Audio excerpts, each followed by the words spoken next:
बिहार की राजनीति में एक नेता एक ऐसा चेहरा जिसकी पहचान सिर्फ मुख्यमंत्री की कुर्सी तक सीमित नहीं बल्कि एक ऐसे नेता के रूप में हुई है जिसने सत्ता के हर रंग को करीब से देखा, सत्ता से दूरी भी बनाई और सत्ता में लौटने का रास्ता भी खुद तैयार किया। नाम है नीतीश कुमार।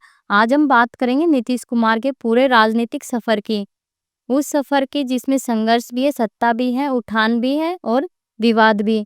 शुरुआत आंदोलन की धरती से। राजनीति का पहला कदम नीतीश कुमार का सफर 1970 के दशक में जेपी आंदोलन से शुरू होता है। वही आंदोलन जिसने देश भर में युवा राजनीति की नई परिभाषा लिखी और कई नेताओं को राष्ट्रीय पहचान दी। नीतीश भी उन्हीं चारों में शामिल थे। जेपी आंदोलन के बाद नीतीश कुमार लोकदल और फिर समता पार्टी के माध्यम से राजनीति में और गहराई तक पहुंचे।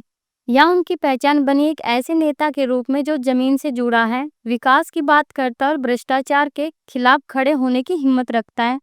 दिल्ली की राजनीति में पहचान रेल मंत्री से राष्ट्रीय नेता तक। 1990 के दशक में नीतीश कुमार ने केंद्र की राजनीति में भी अपनी पकड़ मजबूत की। अटल बिहारी वाजपेयी की सरकार में उन्हें रेल मंत्रालय की जिम्मेदारी मिली। रेल मंत्री के तौर पर उनका कार्यकाल भी आज चर्चा का विषय है। सुरक्षा पर जोर, रेलवे प्रणालियों का आधुनिकीकरण और यात्रियों के लिए कई बड़े फैसले। यही वह दौर था जब नीतीश कुमार राष्ट्रीय स्तर पर एक मजबूत प्रशासक के रूप में स्थापित हुए। बिहार में वापसी। 2005 का बदलाव। बिहार की राजनीति में असली मोड़ 2005 में आया।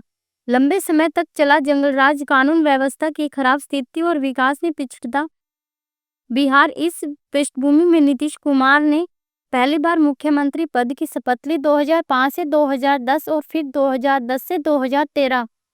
यह वह दौर था जिसे अक्सर बिहार का सुधार काल कहा जाता है। सड़कें बनी, बिजली व्यवस्था सुधरी, स्कूलों में लड़कियों की संख्या बढ़ी, महिलाओं को साइकिल योजना का लाभ मिला और कानून व्यवस्था पर कड़ा नियंत्रण दिखा। नीतीश कुमार की छवि सुशासन बाबू के नाम से स्थापित हो रही थी। 2013 का बड़ा फैसला। बीजेपी से अलग रास्ता। लेकिन राजनीति सिर्फ विकास की कहानी नहीं होती। 2013 में नरेंद्र मोदी को पीएम कैंडिडेट बनाए जाने के बाद नीतीश कुमार ने बीजेपी से गठबंधन तोड़ दिया। यह फैसला बिहार की राजनीति में सबसे बड़ा राजनीतिक मोड़ माना जाता है। नीतीश ने नए राजनीतिक साथी खोजे और 2015 में आरजेडी और कांग्रेस के साथ मिलकर महागठबंधन बनाया। 2015 का चुनाव ऐतिहासिक जीत। नीतीश फिर से मुख्यमंत्री बन गए। 2017 यूटर्न जिसने सबको चौंकाया, लेकिन 2 साल बाद 2017 में महागठबंधन में भ्रष्टाचार के मुद्दे पर विवाद खड़ा हुआ और नीतीश कुमार ने अचानक इस्तीफा दिया। फिर उसी शाम बीजेपी के साथ मिलकर सरकार बना ली। यही वह पल था जब पूरे देश में यह चर्चा शुरू हुई कि नीतीश कुमार अवसरवादी राजनीति कर रहे हैं या बिहार के स्थिर शासन के लिए कदम उठा रहे हैं। राजनीतिक यूटर्न और नीतीश का नया अध्याय।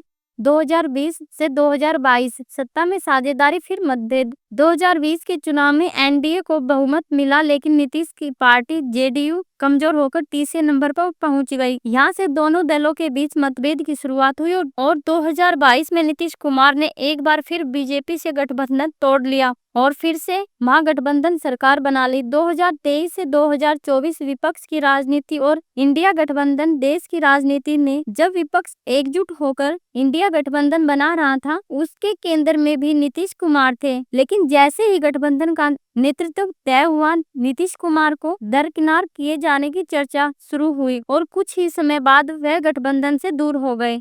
2024 से 2025 फिर एक नया मोड़। 2025 के बिहार विधानसभा चुनाव के माहौल में नीतीश कुमार एक बार फिर विवादों, इस्तीफों और राजनीतिक रणनीतियों के केंद्र में रहे हैं। उनके हर कदम पर बिहार की राजनीति का भविष्य निर्भर कर रहा है। कौन साथी है, कौन विरोधी, यह समझना अब बिहार की राजनीति में उतना आसान नहीं रहा, क्योंकि नीतीश कुमार ने यह साबित कर दिया है कि वे राजनीति के सबसे अनुभवी और रणनीतिक खिलाड़ी हैं।